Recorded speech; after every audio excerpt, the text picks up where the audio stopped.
नमस्कार, जय हिंद साथियों। और इस समय मैं आपके सामने ये वीडियो जो कोरोना महामारी है उससे संबंधित डाल रहा हूँ।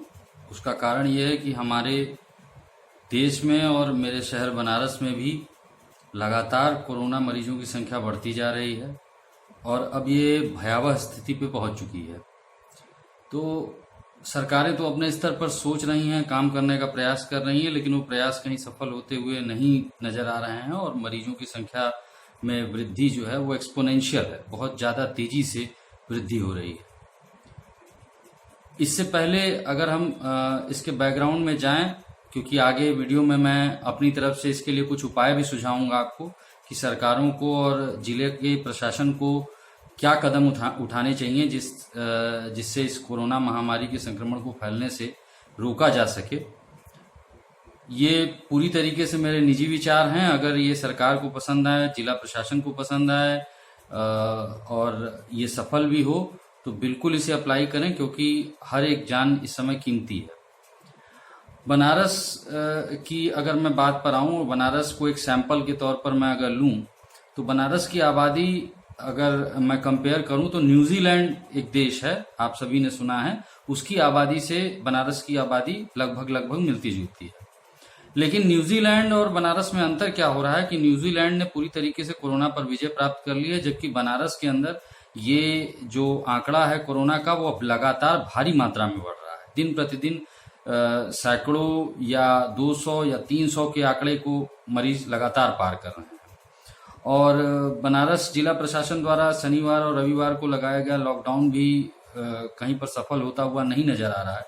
मैं मान रहा हूं कि इस एपिडेमिक या इस तरह के महामारी में जो है कोई भी कदम बिल्कुल सटीक नहीं बैठ सकता, क्योंकि हर व्यक्ति प्रयास करता है, लेकिन ये कदम कहीं पर सफल होता हुआ नजर नहीं आ रहा है, क्योंकि दिन प्रतिदिन आंकड़े लगातार भयावह स्थिति में पहुंच रहे हैं। तो पहले हमको समझना पड़ेगा कि जिला प्रशासन बनारस या भारत के जो केंद्र में सरकार है या उत्तर प्रदेश के राज्य में सरकार है, उसने दूसरे देशों के एक्सपीरियंस से क्या सीखा और किस तरीके से हम लोगों ने उसको अप्लाई करने की कोशिश की। देखिए, न्यूजीलैंड या बाकी इस तरह के देशों से सीखने के पश्चात ये कहा गया कि हम लोग टेस्टिंग पर जोर देंगे, और न्यूजीलैंड ने किस तरीके से इस पर काबू किया वो मैं आपके सामने कुछ सेकंड में बताऊंगा। कि न्यूजीलैंड ने सबसे पहला काम किया कि उन्होंने टेस्टिंग, उसके बाद जो है आप जो भी मरीज टेस्ट किया जा रहा है उसकी रिपोर्ट तुरंत की तुरंत आ जाए, और उसके बाद उस टेस्टिंग के पश्चात उस मरीज के और जो कांटेक्ट ट्रेसिंग है, ट्रेसिंग मतलब उनके जो रिलेटिव्स हैं या जो इस तरह के लोग हैं जो मरीज के संपर्क में आए हैं, उनको उसी दिन कांटेक्ट को ट्रेस करना और उसी दिन आइसोलेट कर देना। यानी कि ये काम बहुत तेजी से हुआ, और न्यूजीलैंड के प्रशासन ने भी इस बात को माना और कहा कि अगर ये कदम तेजी से नहीं उठाया जा सकता तो सीधी सी बात है कि ये कदम उतना प्रभावी नहीं होगा। Hit hard and hit fast, तो that was the rule for New Zealand.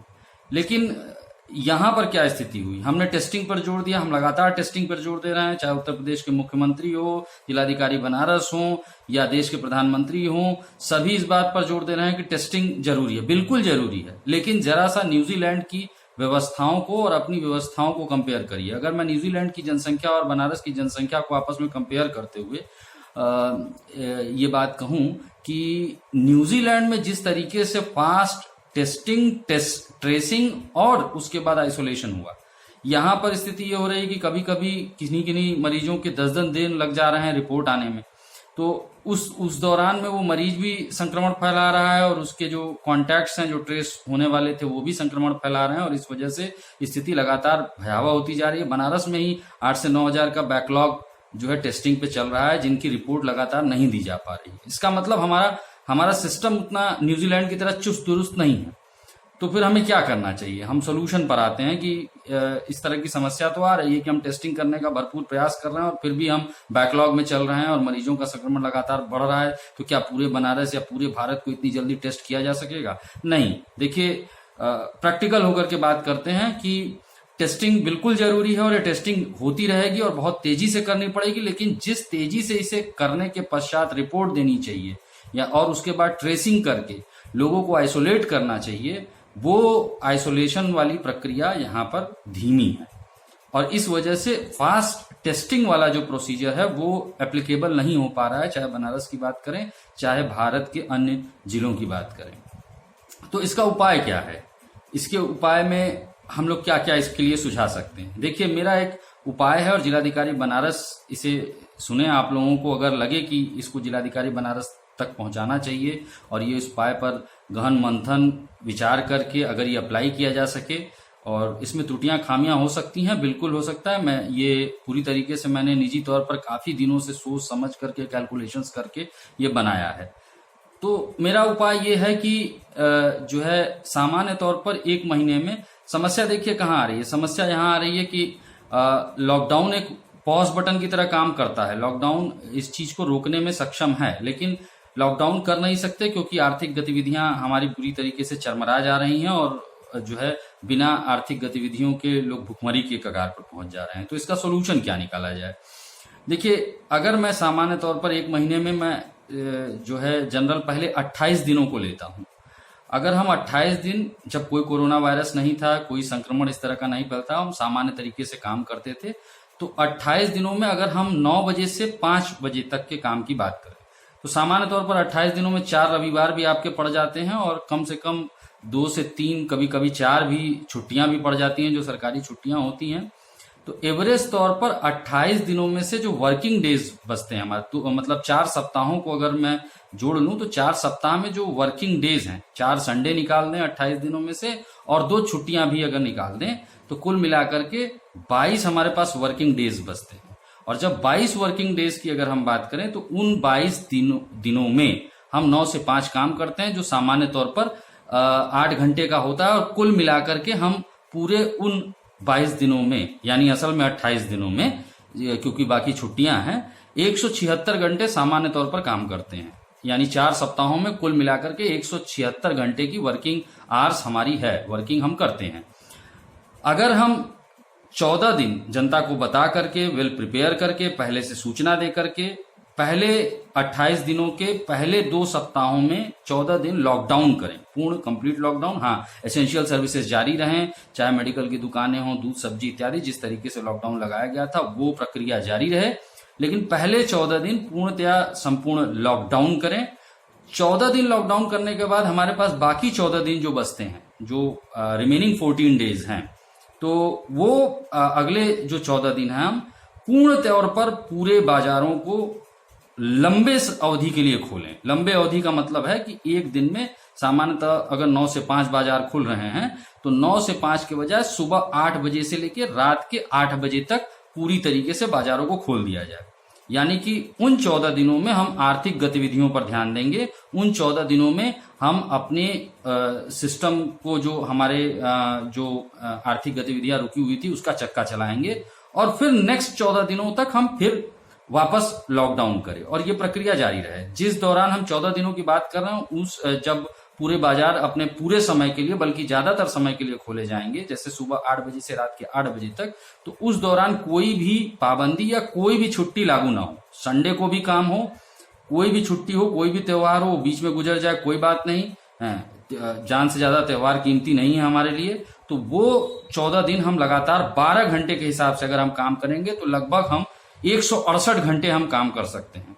168 घंटे काम करने का मतलब है कि पिछली बार जब हम बिना कोरोना वायरस के 4 सप्ताहों में 176 घंटे कुल काम कर रहे हैं, और अब कोरोना वायरस होने के बावजूद, लॉकडाउन लगाने के बावजूद हम 168 घंटे काम कर रहे हैं, तो लगभग 8 ही घंटे वो कम है सामान्य अवस्था की कंपैरिजन में। तो इस तरीके से हम उस आर्थिक गतिविधियों का चक्का रुकने से जो है रोक सकते हैं, चक्का आगे बढ़ता रहेगा।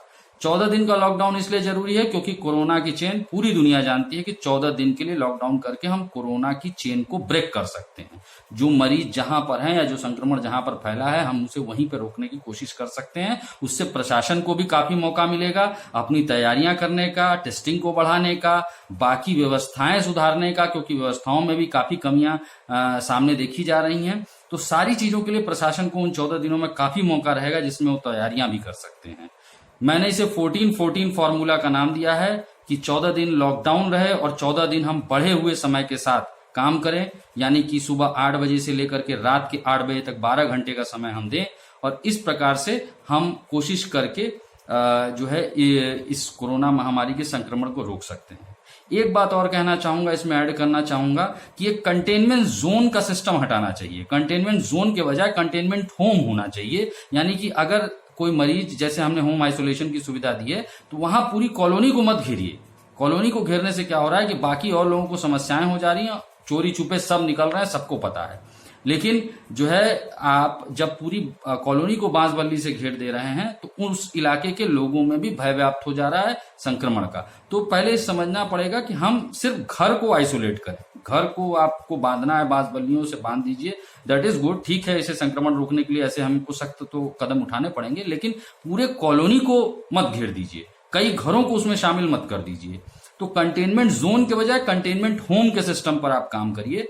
और ये 14-14 फॉर्मूले पर आपको लगे, मैं बनारस की जनता के सामने भी डाल रहा हूं सार्वजनिक मंच पर, अगर उनको लगे कि इस उपाय में कहीं एक हमको कोरोना से लड़ने की राह दिख सकती है, अगर कोई कारगर उपाय हमको मिल जाता है, तो हम ऑब्वियस सी बात है कि कारगर उपाय के बाद हम इस चीज को हटा सकते हैं। लेकिन बारी बारी से 14 दिन का लॉकडाउन और फिर 14 दिन का अनलॉक, वो भी बढ़े समय के साथ, ये हमें लागू करना चाहिए। अगर आपको ये अच्छा लगे तो बनारस में अगर ये सफल होता है प्रयोग, बनारस में करिए इसे, जिलाधिकारी महोदय से अनुरोध है। और अगर ये सफल होता है तो भारत के अन्य जिलों में जहां संक्रमण बड़ी तेजी से फैल रहा है, वहां पे भी भारत सरकार इसे लगाने पर विचार कर सकती है। मैं राहुल कुमार सिंह, बस मैं अपनी बातें इतनी ही आपसे कहना चाहता था। कोरोना की वजह से मुझे भी देश के प्रति चिंता है, देश के नागरिकों के प्रति चिंता है, इसलिए मैंने जो सोचा वो आपके सामने रख दिया। ये एक भौतिकी के नियम पर आधारित था, चूंकि मैं भौतिकी का एक टीचर भी हूं, भौतिकी विज्ञान का। जैसे हम किसी तेज चलती हुई कार पर अगर हार्ड ब्रेक्स लगा दें, या तेज चलती हुई गाड़ी पर हार्ड ब्रेक्स लगा दें, तो वो फिसल जाती है और हमारा एक्सीडेंट हो जाता है।